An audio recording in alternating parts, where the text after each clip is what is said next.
What screams I'm not a good person? Disrespectful of people's personal property in their home. I know someone who had a coworker house sit for them and the person completely rearranged the house. Needless to say, no one likes the coworker anymore. What the fuck? Who in the hell thinks it's okay to do that? If you met this person, you would get it.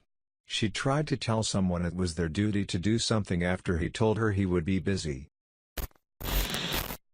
One time I invited a bunch of friends over, and went to print something out for about a minute. In that time, they had taken all of my dad's Magic, the Gathering cards out, and were looking through them. One of them kept taking food/drink without asking, and he made a massive mess that I had to clean up. I know that a bit is okay, but they did it so much, and were confused when I called them out on it.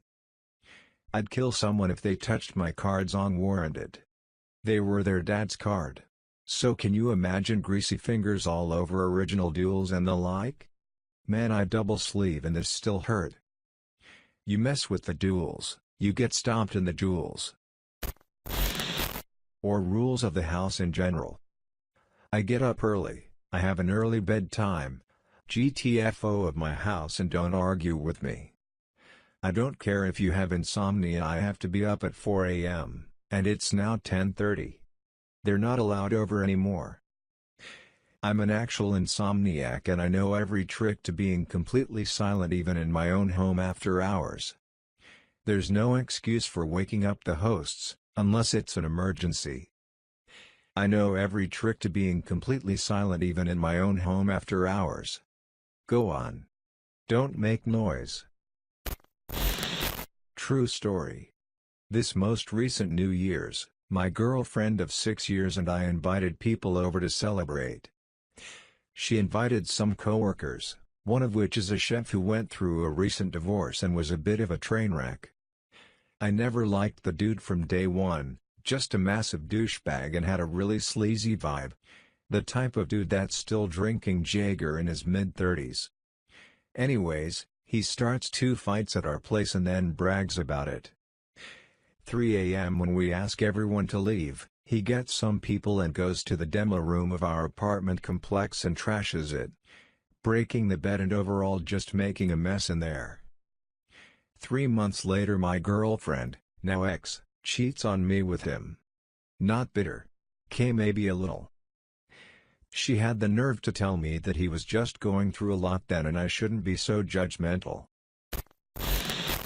Never accepting blame for anything. That didn't happen. And if it did, it wasn't that bad. And if it was, that's not a big deal. And if it is, that's not my fault.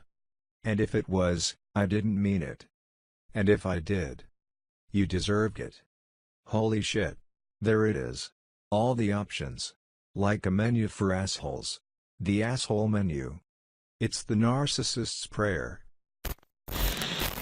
Yeah, exactly, blaming everyone but yourself. I know a lot of people like this but I've never had that problem. Hey, wait a minute. It's been 10 minutes. I'm sick of waiting. I knew a guy like that. His name was John. What a dick John was. Back when Fortnite was still a thing, he would constantly die and blame us for his death. It was never his fault. He would randomly jump into a full team while we are still trailing behind trying to catch up and then die and blame us. Guys, I killed one. What the fuck were you doing? Well, John, if you would have just waited till we got to you before you jumped into them, we could have actually had a shot killing them. In real life, he would constantly fail all his classes and then blame the teachers. They are terrible at teaching. All they care about is money. When he would never study at home or do homework. I was in the same class as him as a freshman and he would always be on his phone or be watching RuneScape King compilations. I could go on, but remembering all this is making me physically mad. Fuck John. Edit, I meant that back when Fortnite was still a thing in our friends circle. Oh my god, I'm so old, I didn't even know Fortnite's not a thing anymore. Death is imminent. I thought it was only now becoming popular. Can I share your coffin? I'll cover utilities. You've met my coworker, I assume? Nothing is ever his fault. If things go well, it's all because of his hard work. If things go to hell, he did everything correct and it's just a bad break. Never his fault for anything. That exactly is a well-documented phenomenon called fundamental attribution error, where we tend to think our successes are our own doing but our failures are based on situation. Talking shit about mutual friends when they're not around. If they'll do that with your other friends, damn sure they're doing it with you too. And being nice speaking to you on your own, but in a group situation showing off and being a dick to you. Some people do this to everyone in the group. They act nice in private but throw each person under the bus in the group. It's a dick move because they deliberately built the expectation that they'd have your back around others. Then they quickly turn it around and attack some harmless thing you said, as some middle school power move to prove that they aren't beholden to anyone. I always roll my eyes when adults act that way. Similarly, people who describe themselves vocally as empaths frequently tend to be narcissists. I used to be best friend with a self-proclaimed empath. It's been 2 years since we last met. He orbits me on social media and doesn't respond to my messages anymore. Yeah, he was a narcissist. I'm terribly awful at staying in touch and also would consider myself an empath. Am I the asshole?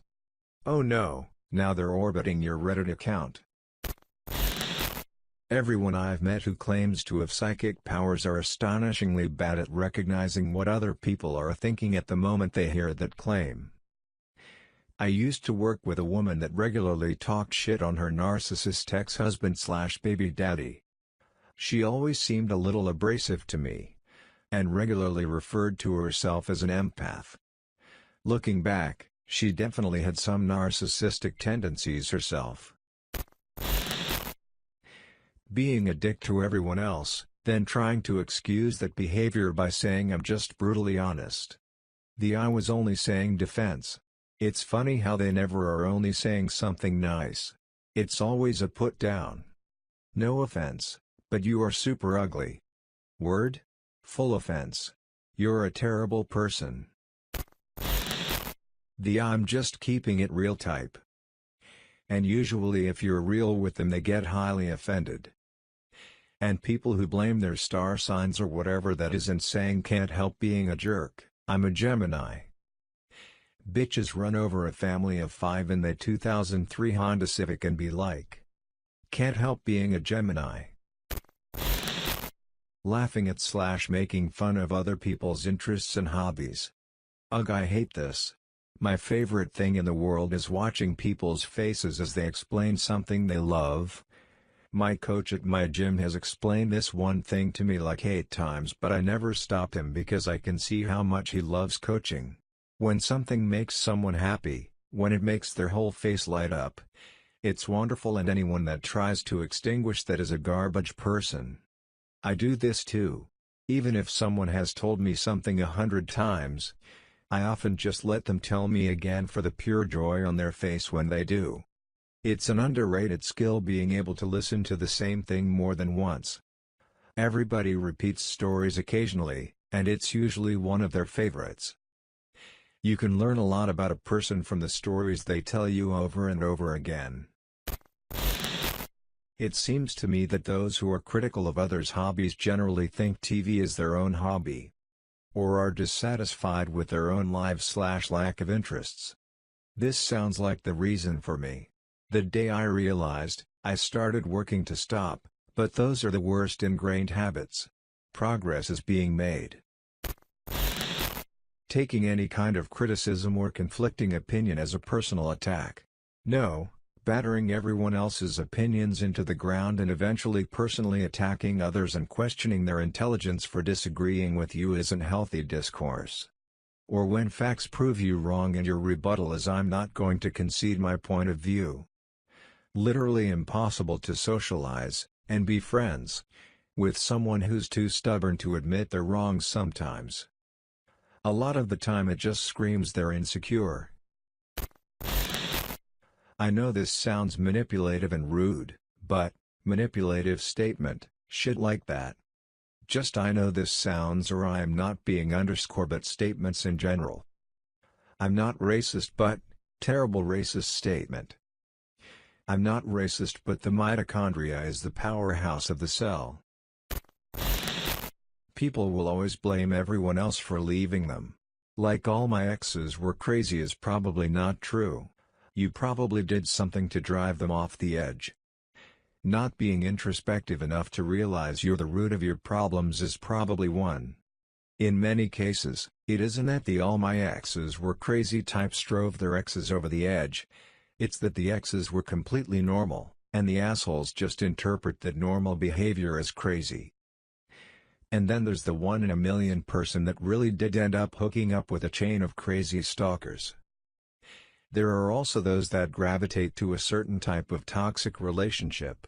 In some cases it very well could be that the main problematic element is in fact the exes. What you won't hear them say is that they keep making the same choices and getting the same results. Yeah, I always gravitated to a specific kind of relationship because I equated emotional abuse with love since that's what I grew up with. Fortunately realized that was a horrible cycle and started actively working to break it.